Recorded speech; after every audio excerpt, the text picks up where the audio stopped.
Options trading versus stock trading, ये हमारे series का थर्ड वीडियो रहने वाला है दोस्तों, जिसमें हम लोग डिफरेंशिएट करेंगे ऑप्शन ट्रेडिंग और स्टॉक ट्रेडिंग के बारे में। तो चलिए शुरू करते हैं। तो दोस्तों मैंने यहाँ पे आपके लिए कुछ डिफरेंसेस यहाँ पे निकाल के रखे हैं, जिसमें हम 60 डिफरेंशिएशन देखने वाले हैं ऑप्शंस ट्रेडिंग और स्टॉक ट्रेडिंग के बीच में। ऑप्शंस ट्रेडिंग के रिगार्डिंग इन डिटेल मैंने फर्स्ट वीडियो में कवर कर दिया है। अभी हम लोग इस वीडियो में ऑप्शंस ट्रेडिंग के बारे में इन डेप्थ नहीं देखेंगे, हम लोग इसमें स्टॉक ट्रेडिंग के बारे में थोड़ा ज्यादा देखेंगे, ठीक है। बट हम लोग इसमें ऑप्शन ट्रेडिंग का पार्ट भी कवर करने वाले हैं, तो चिंता मत कीजिए। तो सबसे पहले दोस्तों यहाँ पे आप लोग देख सकते हो, पहला ही पॉइंट मैंने लिखा हुआ है ओनरशिप का। अब स्टॉक ट्रेडिंग में क्या होता है ना, जब आप किसी कंपनी का शेयर बाय करते हो तब आप उसके शेयर होल्डर बन जाते हो। किसी कंपनी का शेयर बाय करना मतलब आप उसके शेयर होल्डर बन चुके हो। बट ऑप्शन ट्रेडिंग में ऐसा नहीं होता। आप किसी पर्टिकुलर असेट मतलब शेयर का एक कॉन्ट्रैक्ट बाय करते हो, ठीक है, एक कॉन्ट्रैक्ट बाय करते हो जिससे आप बाय और सेल करते हो। वेयर स्टॉक ट्रेडिंग के अंदर आप डायरेक्टली उस स्टॉक को बाय और सेल कर सकते हो, ठीक है। तो ये हो गया ओनरशिप का पार्ट। अभी हम लोग देखेंगे कि इसमें रिस्क और रिवॉर्ड कितना इन्वॉल्व होता है। तो स्टॉक ट्रेडिंग में क्या होता है ना दोस्तों, आपने मान लो कि 1,00,000 रुपए यहां पे इन्वेस्ट किए, ठीक है, आप लोगों ने स्टॉक ट्रेडिंग के अंदर 1,00,000 रुपए इन्वेस्ट किए। तो इसमें से हम लोग डिसाइड कर सकते हैं कि मुझे मेरे इन्वेस्टमेंट पे 5% का ही लॉस लेना है। मतलब 1,00,000 का 5% मतलब 5,000 रुपीज। आपने डिसाइड कर लिया कि आपको 5,000 का लॉस लेना है। अगर आपने 5,000 के लॉस को डिसाइड कर दिया है तो आपका रिवॉर्ड कितना रहना चाहिए? आपका रिवॉर्ड रहना चाहिए 2 टाइम्स हो, 3 टाइम्स हो, 4x हो या 5x रहना चाहिए आपका रिवॉर्ड। मतलब 25,000 के आसपास, 10,000 के आसपास, एटलीस्ट 10,000 के आसपास चाहिए, क्योंकि आप लोगों ने यहाँ पे इन्वेस्टमेंट की है। आप जब बाय करते हो स्टॉक को तो आप डायरेक्टली बाय करते हो, तो यहाँ पे आपको कैपिटल रिक्वायरमेंट जो होती है वो स्मॉल टू मॉडरेट होती है। ओके, इसमें रिस्क भी कम इन्वॉल्व होता है क्योंकि आप इसे लॉन्ग टर्म के लिए होल्ड कर सकते हो। तो ऑन एन एवरेज आपको पता ही है कि मार्केट जो है, निफ्टी जो है, कोई पर्टिकुलर स्टॉक अगर फंडामेंटली आपने अच्छे तरीके से स्टडी करके बाय किया है तो उसे ऊपर ही जाना है। बट अगर सेम चीज आप ऑप्शन ट्रेडिंग में करते हो तो यहां पे क्या होता है दोस्तों, यहां पे हाई रिस्क होता है और हाई रिवॉर्ड भी होता है। वो डिपेंड करता है आप कौन से डे ट्रेड करते हो, क्या ट्रेड करते हो, कौन सा इंस्ट्रूमेंट ट्रेड करते हो। जैसे इसमें दोस्तों 2 कॉन्ट्रैक्ट्स होते हैं, जैसे कॉल और पुट, ठीक है। इसे हम लोग बाय भी कर सकते हैं, इसे हम लोग सेल भी कर सकते हैं। बाय करने के लिए हमें जो है कैपिटल छोटा लगता है और सेल करने के लिए हमें जो है कैपिटल थोड़ा बड़ा लगता है।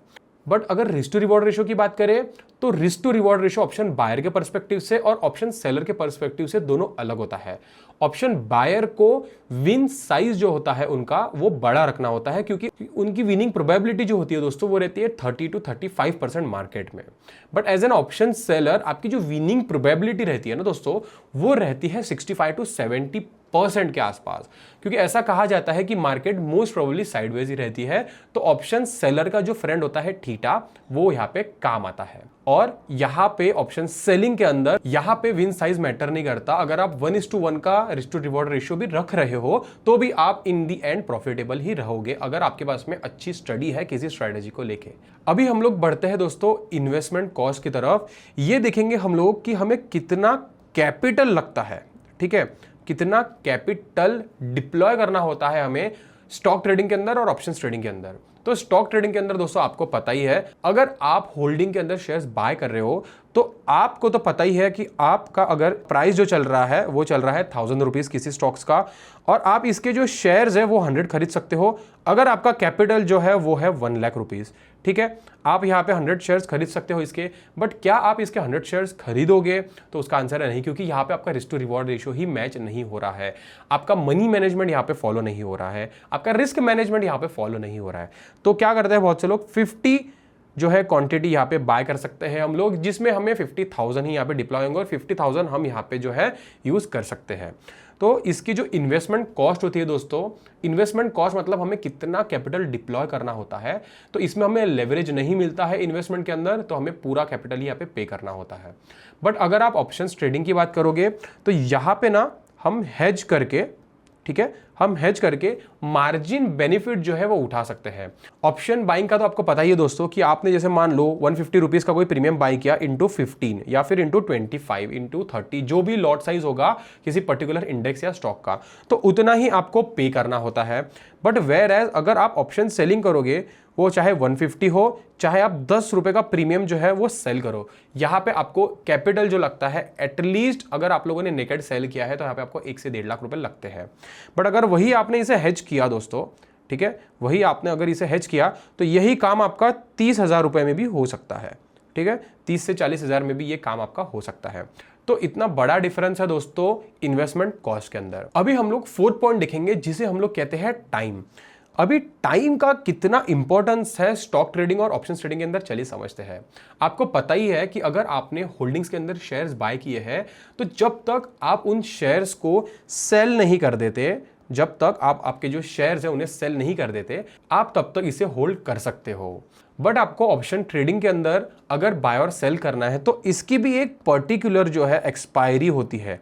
ठीक है, एक्सपायरी डेट होती है इसकी, जिसमें हमें एक्सपायरी डेट के पहले इसे एग्जिट करना होता है या फिर एक्सपायरी डे के दिन ये ऑटोमेटिक एग्जिट हो जाएगा 3/20 तक। ठीक है, अगर आपने इसे मैन्युअली एग्जिट नहीं किया तो ये है दोस्तों डिफरेंस इन दोनों के बीच में टाइम वाला।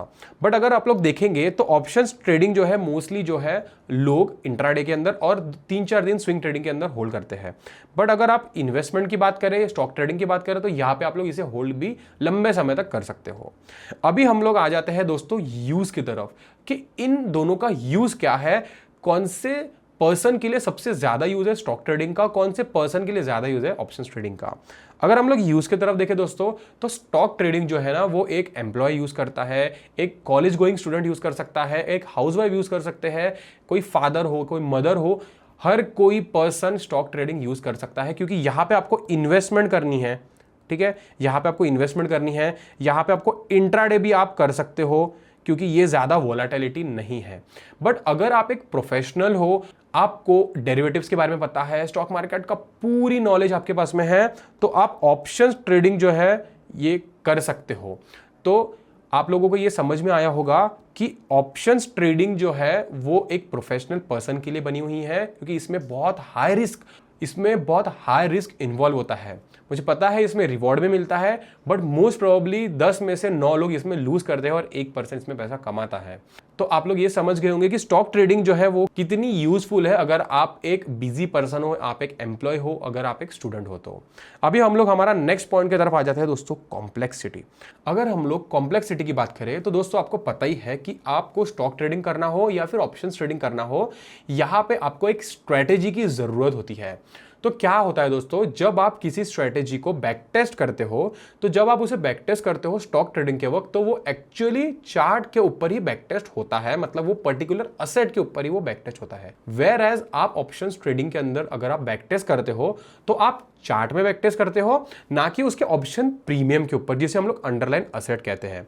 तो ये सबसे बड़ी कॉम्प्लेक्सिटी है दोस्तों, ये सबसे बड़ा एक लूपहोल हम लोग इसे कह सकते हैं कि यहाँ पे हम लोग उसे बैकटेस्ट नहीं कर सकते अगर हमें चार्ट बेस्ड बैकटेस्ट करना है तो। बट अगर वही आपको प्रीमियम बेस्ड बैकटेस्ट करना है तो आप लोग किसी सॉफ्टवेयर का यूज करके भी आप इसे बैकटेस्ट कर सकते हो ऑप्शंस ट्रेडिंग के अंदर। आपको कुछ वहाँ पे आपकी रिक्वायरमेंट्स पुट करनी होगी, उस अकॉर्डिंग वो जो है आपको रिजल्ट यहाँ पे दे देगा।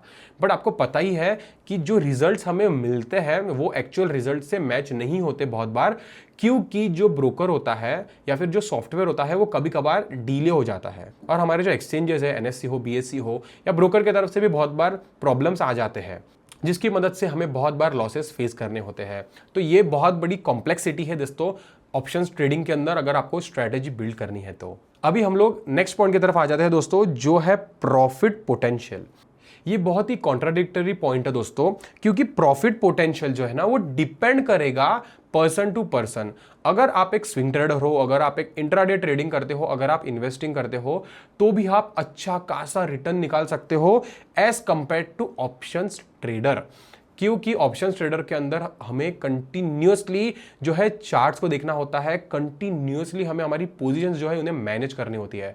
बट स्टॉक ट्रेडिंग के अंदर ऐसा नहीं होता है। स्टॉक ट्रेडिंग के अंदर हमने अगर किसी स्टॉक को बाय किया हुआ है, किसी स्टॉक को जो है बाय किया हुआ है, तो हम लोग इसे बाय करके होल्ड कर सकते हैं। अगर वो हमारे अपोजिट डायरेक्शन में भी जाता है तो भी अगर आपको ऐसा लगता है कि नहीं ये स्टॉक ऊपर की डायरेक्शन में जाएगा, तो आप उसे एवरेज आउट भी कर सकते हो, जिसकी मदद से आपको अच्छा खासा प्रॉफिट होने के चांसेस होते हैं।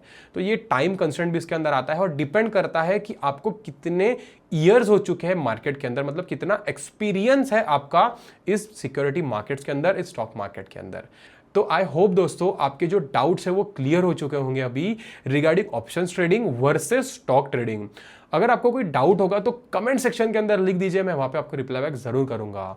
आपको वीडियो पसंद आया होगा तो प्लीज वीडियो को लाइक कर दीजिए, चैनल को सब्सक्राइब कर दीजिए। मिलता हूं आपको ऐसे ही अगली इंफॉर्मेटिव वीडियो में। अभी के लिए इतने फ्रेंड्स, थैंक यू।